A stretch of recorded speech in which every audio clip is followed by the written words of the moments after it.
guys, it's Miss Ladios. I want to read you a very, very cool book that I just found, and I actually learned a lot from this book, and I hope you will too. And this book is called Martin and Anne, and it's The Kindred Spirits of Dr. Martin Luther King Jr. and Anne Frank, and it was written by Nancy Chernin.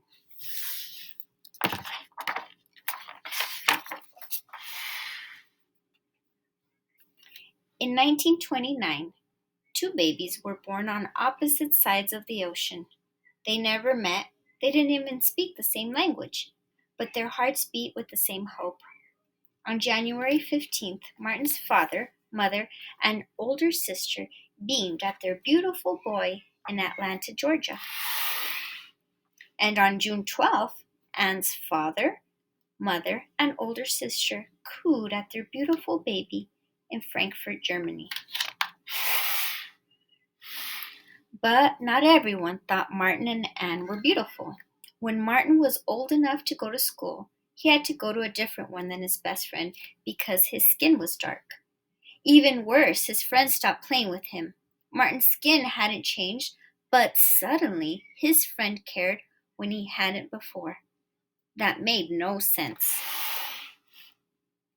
When Anne was ready for school, Adolf Hitler, the leader of the Nazi Party, was elected to lead Germany. Jewish children, like Anne, were no longer allowed in public schools. Anne's family fled Germany for Holland, but when Hitler invaded Holland, anti-Jewish laws followed. Anne's school closed its doors to her. Suddenly, her friends didn't want to play with her anymore.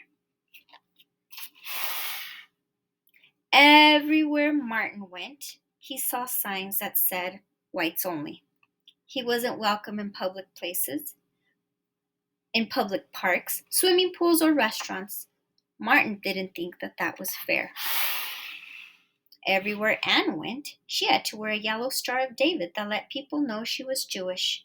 She couldn't buy ice cream or go to a movie. Every day, more signs blared. No Jews allowed. Her father couldn't sell to non-Jewish customers. Nazis burned books by Jewish authors.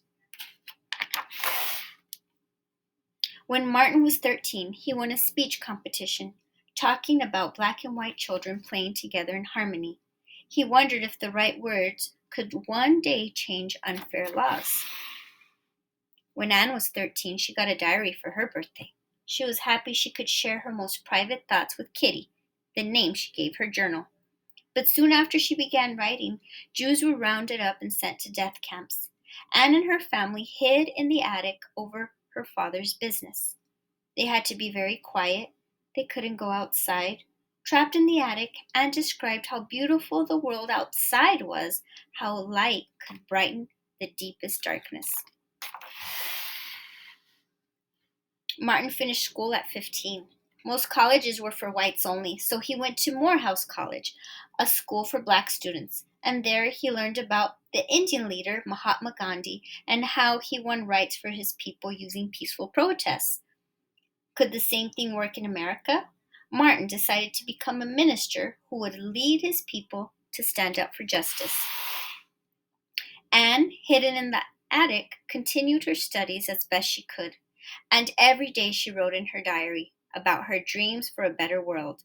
And even with all the hate around her, Anne believed that people were really good at heart. When Rosa Parks was arrested for refusing to give up her bus near a white man, Martin, now a minister, organized protest marches. He gave speeches. He told people not to ride the bus until everybody was treated fairly. Martin shared his dreams of a world where all were truly considered equal. His words gave people courage and strength.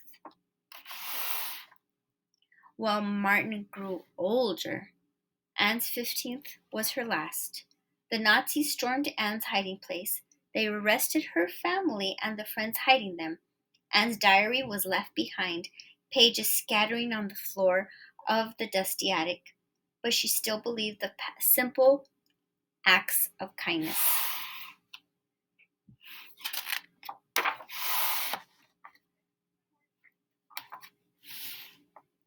Martin won the Nobel Peace Prize when he was 35. He worked with President Lyndon Johnson to help pass the Civil Rights Act of 1964. At last, those ugly whites only signs were against the law.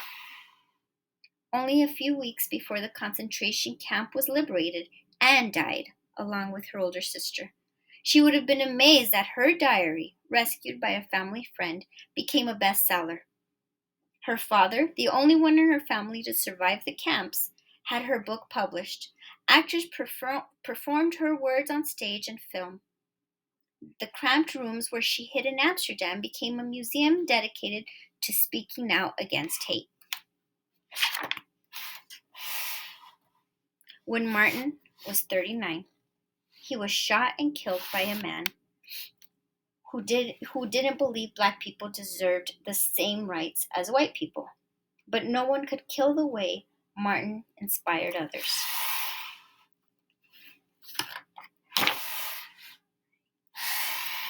Just as Anne's words will never die,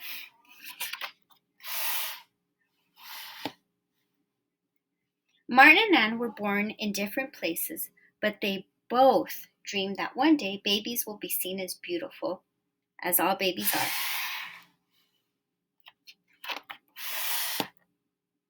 Love is stronger than hate. Kindness can heal the world. I really, really hope you like this book. I do too. Now, if you come to the library, you could check it out, and you could actually look at the timeline, okay, where they were both born the same year, 1929. And if you go down the timeline, I want you to notice that right here in 1963, when Martin Luther gave the speech, I Have a Dream, at the Lincoln Memorial, was the same year our school, Eastwood Knowles, was built. Okay, so that happened right here in 1963. That would be part of the timeline. I hope you guys enjoyed it. Thank you very much.